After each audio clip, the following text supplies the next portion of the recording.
You're listening to Bad Dog Agility, bringing you training tips, interviews, and news about the great sport of dog agility. And now, here are your hosts, Sarah and Esteban. I'm Esteban. And I'm Sarah, and this is episode 162. Today's podcast is brought to you by Back on Track. Dog agility is a demanding sport and can be difficult on the body, both the dogs and the humans. Back on Track specializes in dog blankets, beds, and wraps that keep muscles warm and reduce the pain in joints. If you've got a nagging knee, calf, or ankle injury, Back on Track's human products can help get you back in the ring. Visit Back on Track at backontrackproducts.com. Today's podcast is also brought to you by Elite Science. Unlock your dog's full potential with a unique competitive edge solution, 1TDC. 1-tetradecanol complex is a patented blend of unique fatty acid oils designed to safely and effectively keep joints and muscles at their best to maximize performance and shorten recovery time. 1TDC is the next generation of fatty acids and is used by many current and past national agility champions and world team members. All of our listeners will automatically qualify for a great 1TDC special offer by purchasing online at bda1tdc.com. That's bda1, TDC.com. Today we're going to talk about dogs that do better in practice and at home than they do in trials. And while this can be a very big topic, we're going to talk about a couple of specific scenarios that we've been asked about through questions on email and our Facebook live show and just our Facebook page in general. And so I think the first thing to discuss is, what exactly are we talking about when you tell me that your dog isn't doing quite as well at trials? And I think there's two common scenarios. One, your dog is having more mistakes and is running slower everywhere from start to finish. Every single obstacle, just the general performance doesn't seem to be as good as practice. And the second scenario is, there's an issue. It's usually around one obstacle, and the most common ones are contact obstacles, start line behaviors, weave poles. And specifically for contacts, a lot of dogs struggle with the seesaw. So they may be running fine and fast everywhere on the course, but they always refuse the seesaw the first time, and then they get on it the second time when you bring them back around. Or they miss the weave pole entry the first time, but they get it the second time. So I think this is the second common scenario that you see where you have that differential in performance between practice and the trial. That's right. And one of the things that I always tell people when they say that is, my first line of defense really is to beef up the practice at home, to beef up the challenges at home. And the reason why I think that this is a good option is to take the idea that the trial environment is always going to add a level of stress to your dog above and beyond what they're used to. And they don't get that same stress at home in the practice yard. We just had a Facebook live show last night about weave pole training and issues with weave poles. And I guess I had an analogy that Sarah really liked, or a lot of people in the audience really liked. And so we're going to give it to you here on the podcast. So if you can imagine that you are responsible for giving a big speech at your work, at your job. And when you practice at home, everything goes really well. You're standing in front of the mirror, in your bathroom, in your underwear. You're giving your 5-minute talk, and it's going great. You remember all your lines. You hit all your key points. You say it just right. Everything's really good. When you step into the office environment and the CEO of the company is there, your boss is there, your coworkers are there, and 100 other people are there, and someone's videotaping your talk, and you're in that higher pressure setting, suddenly you have a bobble, you have a mistake, you forget a line. And it doesn't go as smoothly as it did when you were standing in your own bathroom in a lower pressure environment.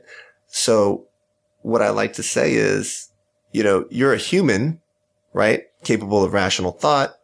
You went to high school, college, you're well educated. You've probably given speeches before, but there was a significant difference in the demand on you from one environment to the other, right? And so your dog is experiencing the exact same thing in agility.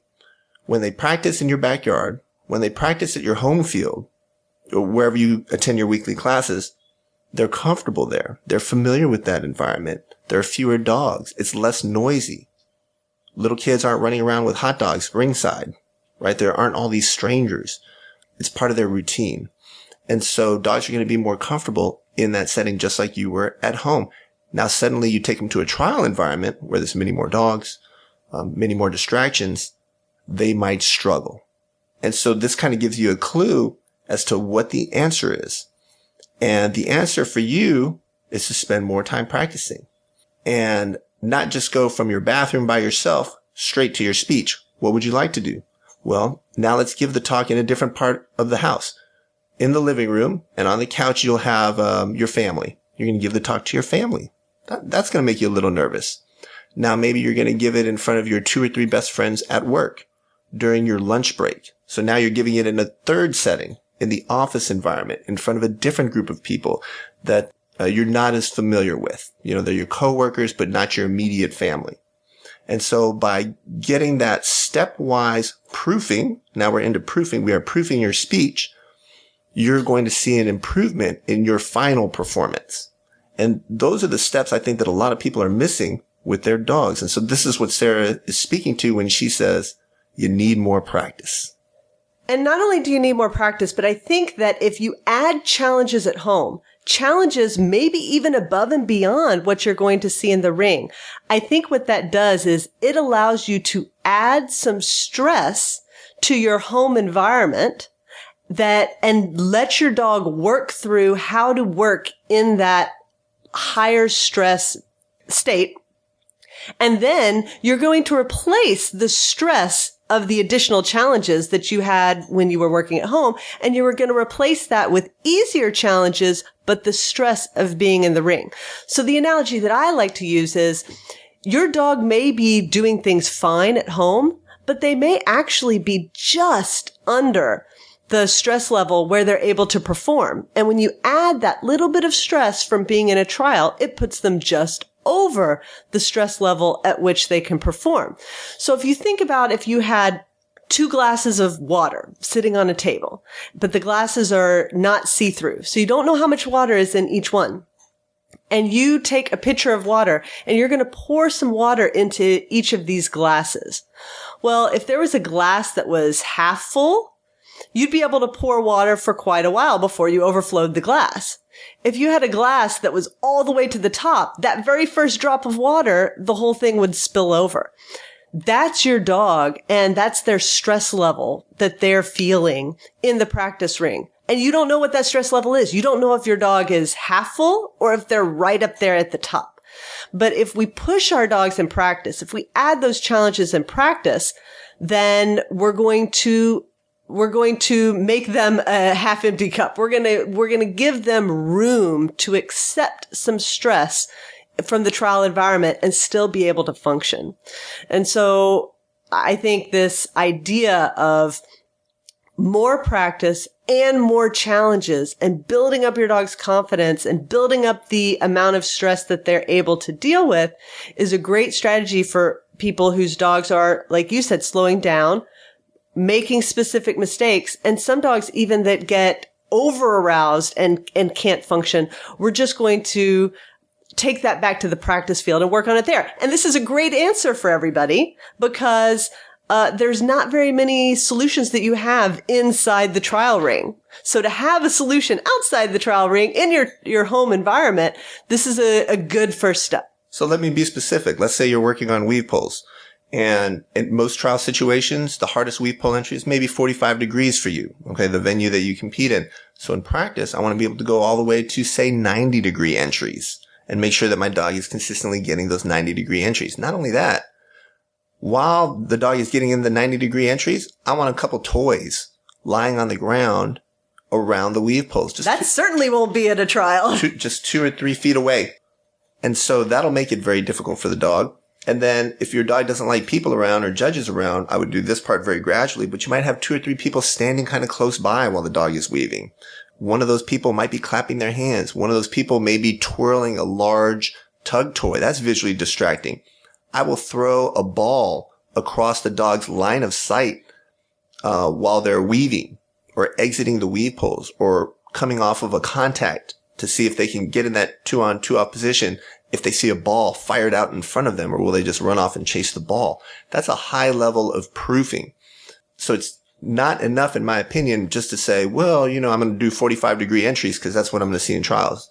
No. I want to get to 90-degree entries, and I want to get to 90-degree entries with distractions. And so when you prove to that higher level, those distractions aren't going to be there at the trial, but they're going to be other distractions. And if your dog can handle those really high distractions, they're going to do very, very well. Okay, now let's talk about the other situation. Your dog's kind of slow everywhere.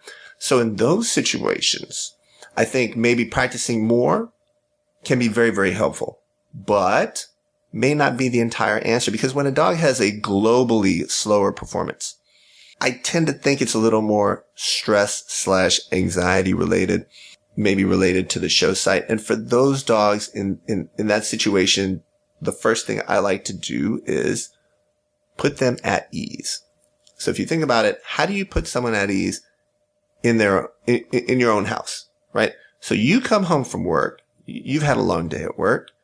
What do you like to do? I'll tell you what my kids like to do when they were little. Take off their clothes. They come home. Isaac would take off his pants, right? They wash their hands. They have their snack. He'd take off his pants, and then he'd go sit over there, and they'd do their homework, watch their TV, whatever they were going to do, right? But it's his house, and he'd make himself comfortable. And that's what I want you to do for your dog, because that's what's happening in the training field and in your own backyard. Your dog is very comfortable, very familiar with the environment. And so you want to acclimate your dog to the environment, especially for those of you who trial at the same show site week after week, or once a month you get out there. So you already know it's coming. You know where your dog is going to compete. And for you beginner dogs, if you are able to go to the show site, let's say you have a show in 3 months, it's going to be your first agility show. You're really excited. I want you to take your dog to that show before their first show. And I want you to play with your dog. I want you to play with them in the parking lot. I want you to treat them when you first open the crate and when they jump down. I want you to have them do hand touches, nose touches, sits. I want you to reward them for eye contact. And I want you to work your way outside in toward the ring, toward the crating area. And you're going to find that you need to lower your criteria. So maybe at home, your dog walks just fine on a leash. You go to your first show, or as I'm suggesting, the show before your first show, and your dog is pulling and straining at the leash. That's fine. No big deal. Don't yell at them. You don't want to yell at them, right? We're trying to make them comfortable. This is their house. So the moment they stop pulling on the leash, they don't even have to be looking at you. That's when I click and treat. And then suddenly they're going to start looking at you. And every time I see them look at me, or their head tilts toward me, I'm going to click and treat that. And now they're getting reinforcement that they're going to strongly associate with this environment. And so eventually I want to work my way all the way to ringside. I like to do it when other people are walking the course, because occasionally you have other dogs out there. If you have a novice dog and he's going to bark at them or look at them or really fixate on the dog, that can be distracting for them, the person in the ring running. And it can make you uncomfortable and worried about, like, what is my dog going to do? Are they going to run out of their leash or collar here? And so I like to do it when, humans are in the ring, but it's a very busy environment. So you want to work your way outside in. And after an hour or two at the trial, hopefully they've got 100 different reinforcements in there between tugging and treats and games and things like that, and people petting them, if your dog enjoys that. You are turning the trial site into their home away from home. And that's really what you're going for here. And I think a lot of people neglect that. Even for their first trial, they come out and all the reinforcement happens just about the runs, right? But the majority of the time you spend at a trial is not those 2 minutes, 1 minute for one run, 1 minute for your second run. It's hours and hours and hours there. You want to make all of it really enjoyable. You want your dog to be excited and fired up to get in the car and go to the trial site. And so I think that can be very helpful for dogs that are experiencing stress and anxiety. Because you see that even in the practice field, your dog may not have done very well the first couple of practices. After you've been taking these classes for a couple of months, your dog's doing great. So let's get a jump start. Let's get those rewards out. Let's go to the trial site before your first show. All right. Well, actually, both Sarah and I need to catch a flight, 2 different flights. 2 different flights. To get up Crazy. there for, World Team Tryouts. So we're going to wrap up this podcast here. But in summary, when you think about dogs that are doing slower, they're not doing quite as well at trials. Oh, and I do need to throw this in very quickly. This also applies to dogs that are fast, right? So you have a very fast dog and they never get the weave pulse right at the show, but they get it right in practice all the time. Same issue here. So you want to prove to a higher level on those weave pulls in practice. And if they're running around like crazy and they're not listening to you and they're kind of bad everywhere, just like with the slower dog who's slower everywhere, they can be experiencing stress and anxiety too. So, going faster and going slower, not getting the performances right, those are, I think, two sides of the same coin. But you want to take a look at, is it one specific obstacle? It's usually going to be an obstacle you had trouble with, or was the last thing you successfully taught the dog, most commonly weave pulls and seesaws, and versus a globally different performance all across the board. So that's what you kind of want to identify. And you want to try and alleviate stress and anxiety by getting the dog comfortable and over practicing, proofing at home, adding a lot of distractions. That's really going to help you out.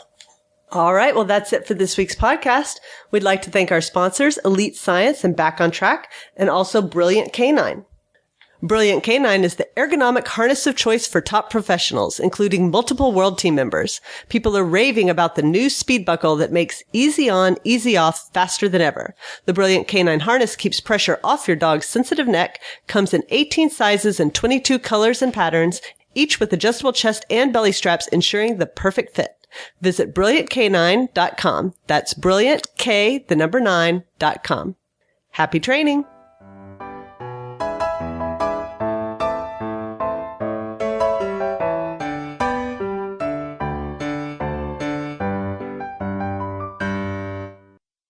What do ducks wear to weddings?